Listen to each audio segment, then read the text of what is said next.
administrator itu harus secara manual menambah rute pada jaringan dan itu akan cukup rumit dibanding routing dinamis. Selanjutnya harus mengetahui semua informasi router.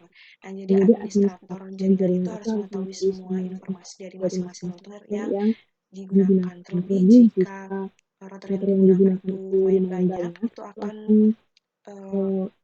menyusahkan atau mempersulit si administrator jaringannya. Selanjutnya adalah alat dan bahan yang diperlukan untuk melakukan simulasi jaringan routing statis. Nah, di sini ada 4 alat dan bahan. Yang pertama adalah PC, yang kedua PT switch. Nah, PT switch sendiri ini suatu perangkat jaringan komputer yang digunakan untuk menghubungkan beberapa perangkat untuk membentuk jaringan komputer. Nah, fungsinya adalah untuk menghubungkan perangkat, mempertukarkan data, dan menyediakan koneksi penuh. Kemudian ada PT router atau biasa disebut router. Nah, router sendiri ini sama saja perangkat yang gunanya itu untuk menghubungkan dua jaringan yang berbeda.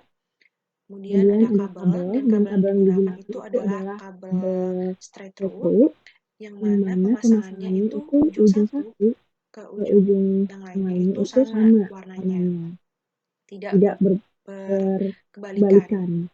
Dan ini digunakan pada device yang berbeda, seperti komputer dengan switch, komputer dengan hook, komputer dengan router, komputer dengan LAN, bisa juga switch dengan hook atau switch dengan router. Nah, selanjutnya adalah langkah-langkah melakukan simulasi di routing statis. Nah, di sini aku sudah buat rangkaiannya terlebih dahulu untuk mengefisienkan waktu, karena lumayan banyak yang harus dilakukan juga. Nah, di sini kita butuh 3 router, 3 switch, dan masing-masing satu router itu membutuhkan 2 PC. Jadi seluruh PC itu totalnya ada 6. Nah, di sini kita melakukan CLI terlebih dahulu, dan CLI-nya seperti ini. Kita harus tahu terlebih dahulu IP address-nya dan subnet mask yang mau digunakan itu berapa. Nah, ini mulai dari sini.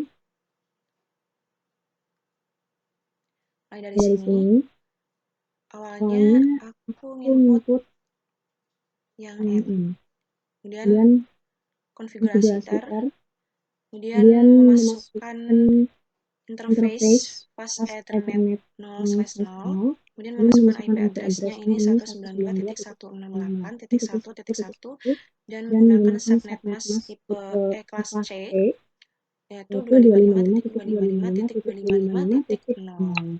Kemudian di enter dan diketikkan 0sh, dan enter lagi, exit, kemudian kita memasukkan interface serial 2/0 dan IP address-nya 192.168.1.2.1 dengan subnet mask kelas C. Nah, SH lagi, exit lagi, dan router RIP. Nah, router RIP ini untuk setting IP router. Nah, ini untuk IP routernya adalah 192.168.2.0. Ini untuk yang fast Ethernet 0/0.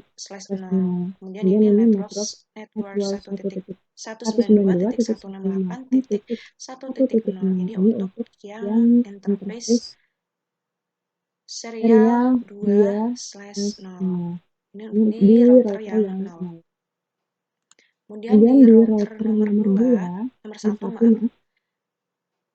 Ini seperti ini. Nah, ini sudah melakukan percobaan berkali-kali,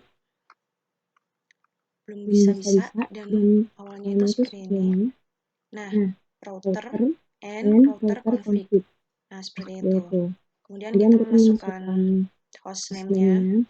Di sini aku masukkan hostname Nurul.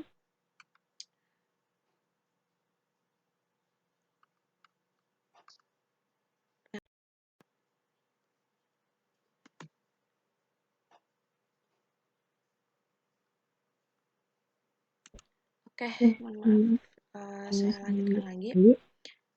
Di sini ada hostname null role, tadi sudah diinputkan di awal. Kemudian ini conv-t dan memasukkan interface pas Ethernet 0/0, kemudian menggunakan IP address-nya belakangnya itu 3.1, subnet mask-nya tipe C, kemudian OSH exit dan memasukkan interface serial 2/0. Nah, ini. Kemudian untuk IP address-nya 192.168, kemudian belakangnya 2.2 dan subnet mask-nya yang kelas C. Nah, SH lagi, exit lagi. Nah, ini terus menginputkan serial yang 3/0. Kenapa ada 3/0? Ini karena nantinya akan dihubungkan ke router yang selanjutnya dengan IP address-nya 192.168.41, subnet mask-nya masih yang kelas C, kemudian 0 SH. Nah, kemudian exit mengisi router RAID atau router RAI dengan networknya 192.168.2.0 dan seterusnya sampai ke network yang router kedua.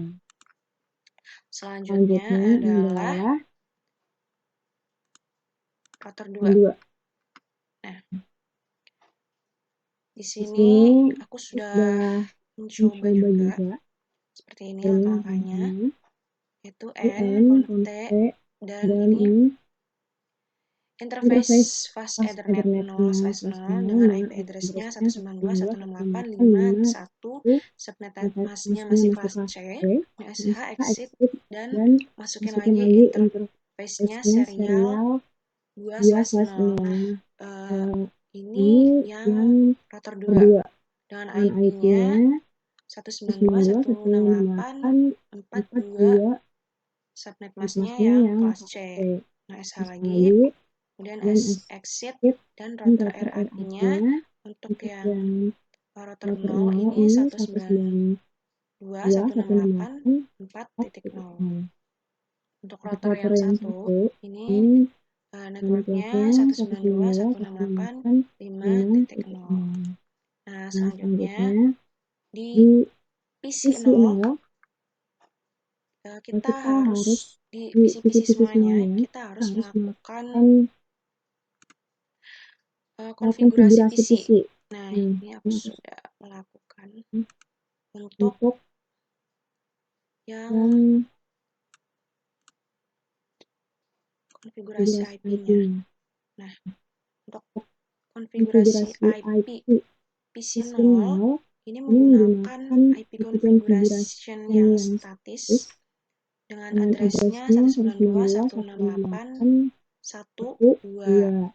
Nah, kenapa belakangnya 2? Itu karena ini kan di PC. Nah, sedangkan untuk yang satu, ini yang di default gateway, yang nantinya terhubung ke router. Dan semuanya sama seperti itu, hanya bedanya itu PC 0, PC 1 dihubungkan ke router 0, kemudian PC 2, PC 3 dihubungkan ke router 2, dan PC 4, PC 5 dihubungkan ke router 3. Oke, kemudian untuk yang PC 1 ini seperti ini. Nah, IP address-nya 192.168.1.3 dengan default gateway-nya sama seperti yang PC 0 karena routernya masih sama juga, masih router 0. Selanjutnya PC 2 ya. Nah, PC 2 ini mulai beda dengan PC di router 0. IP address-nya ini 192.168.3.2. Untuk subnet mask-nya itu semuanya itu yang kelas B, jadi 255.255.0.0. Default gateway-nya 192.168.3.1. Nah, ini untuk gateway-nya sama seperti PC 3 karena routernya itu sama juga. Namun IP address-nya itu beda. Kalau yang PC 3 itu IP address-nya 16833. Subnet busnya masih yang kelas B. Selanjutnya di router yang ketiga, yaitu router 2. Ini ada PC 4 dan PC 5. Nah, seperti ini. Nah, untuk IP address-nya 192.168.5.2. Default gateway-nya yang nantinya akan terhubung ke router 2 atau router yang ketiga itu 192.168.5.1. Dan di PC 5 ini seperti ini. 192.168.5.3 untuk IP address-nya. Untuk default gateway-nya 192.168.5.1, masih sama kayak yang PC 4. Nah, kemudian kita melakukan ping. Kalau kita sudah yakin ini tuh bisa terhubung. Nah, ini ya. Sudah melakukan ping. Nah, ini dia. Ini untuk ping PC 0 ke PC 1. Nih. Ini address-nya sama kayak yang di IP configuration-nya. Dan ini ada TTL. TTL ini tandanya PC 0 ke PC 1 itu sudah bisa terhubung, sudah bisa berkomunikasi dan mengirimkan informasi atau data. Kemudian di sini ada konfigurasi dari PC 0 ke PC 2. Ini TTL juga yang artinya berhasil. Kemudian di sini ada PC 0 yang dihubungkan ke PC 3. Nah, selanjutnya kita akan melakukan ping dari PC 0 ke PC 4.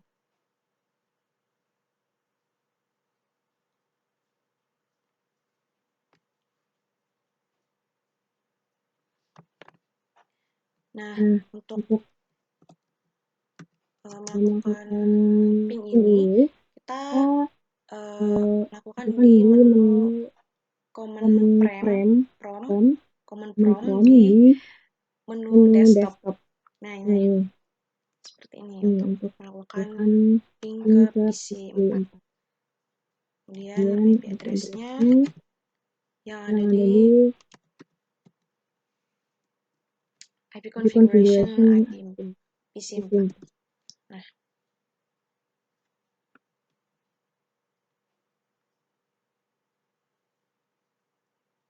Nah,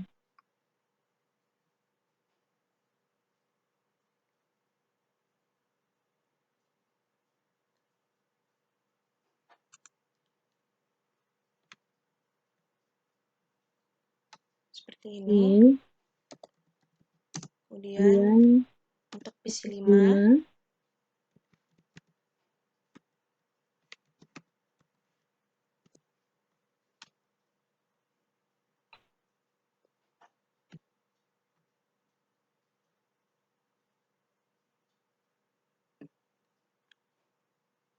ya seperti inilah.